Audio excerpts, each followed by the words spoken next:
What is going on, guys? My name is Bantamcannon, and here today I got a pretty interesting video for you guys.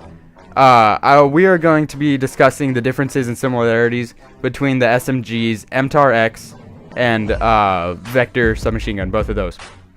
And these are both very good guns to roll with, very good using competitive gameplay or competitive Call of Duty as well. Usually an MTAR is used, but then when I was watching a competitive game and Optic Nade Shot pulled out the Vector, which I was not expecting, and I wondered, well, how great is the Vector actually? So I decided to look up some statistics with it, and I thought you guys might want to see them. So if you're looking for maybe some heads up for game battles, or maybe you just want to pub stomp some niggas, then this is the video for you. So let's get into it. Alright, so now the max damage for the Vector is 45. And if you don't know like these units of measurement for damage, then let me just put it in perspective.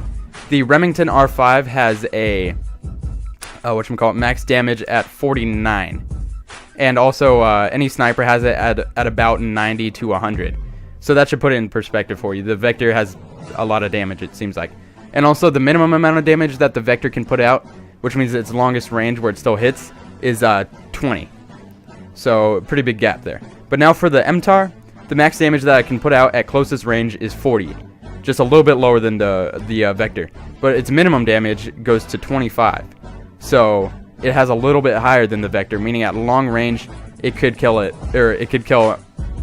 Alright, let me put this in perspective. If someone had a Vector and if someone had a MTAR and they were looking straight at each other at like 5 feet away from each other, and they decided to shoot each other without missing one bullet, the Vector would win. But if they go back about 100 feet, well, not really 100 feet, let's say 50 feet, and shot at each other and didn't miss one bullet, then the MTAR would win that gunfight. Okay, so anyway, but now it's very important to know when the drop-off is, when it starts to lose its damage. So for the Vector, the drop-off starts at 17.8 meters and ends at 25.4 meters. And so that's a pretty big gap where it's still losing a lot of, where it's losing a lot of damage.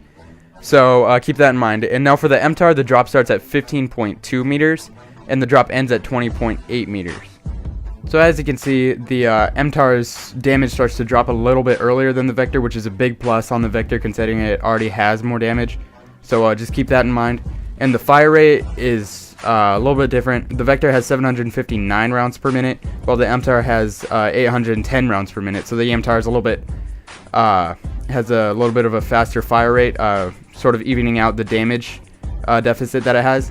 And also the headshot multiplier is 1.5 times for both guns, completely even. But now the Vector's bullet penetration is medium, while the MTAR's is actually lower, which can be a very big difference in competitive play, because of they have to shoot through stuff sometimes.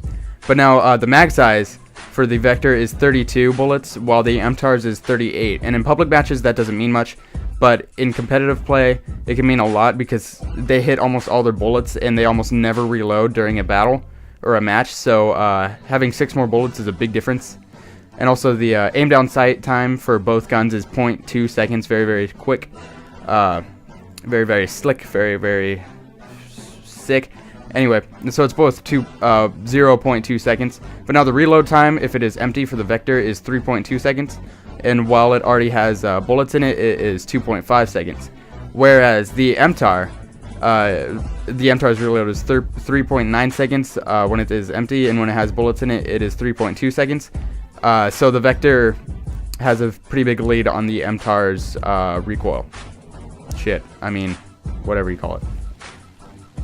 Alright, and now I actually did this little recoil test for the Vector submachine gun and the MTAR submachine gun, just to show you guys some of the patterns for their recoil.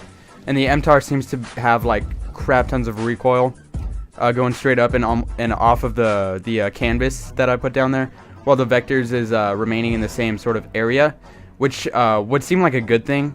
The only difference is that the MTAR's recoil is more controlled. It's easier to handle, while the Vector's bounces more and makes it harder to keep at the center, while the MTAR's just goes straight up basically.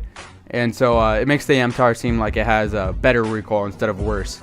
So that's just something to keep in mind. And with muzzle brake, it does basically the same thing. They're both basically the same with accuracy. So just keep this in mind while you're choosing your weapon. So with all this stuff together, the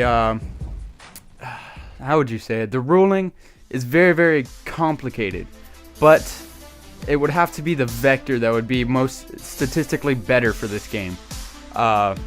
Just because of how much more damage it has and how much more range it has, it rules out over the MTAR just a tiny bit. But the MTAR is still my favorite, just in my opinion, just because of how easy the recoil is, just how great it feels to use. But use them for yourself.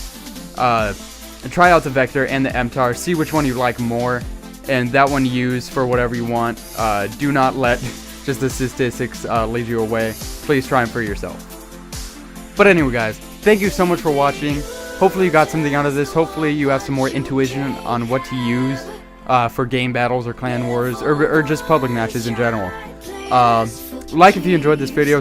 Subscribe if you want to see more by me. Favorite if you really enjoyed this video. Any constructive criticism is always obliged. If you have some more points to make or opinions, then please comment or personal message me, whatever you want. Any music I use will be down in the description below. And you too. Peace out.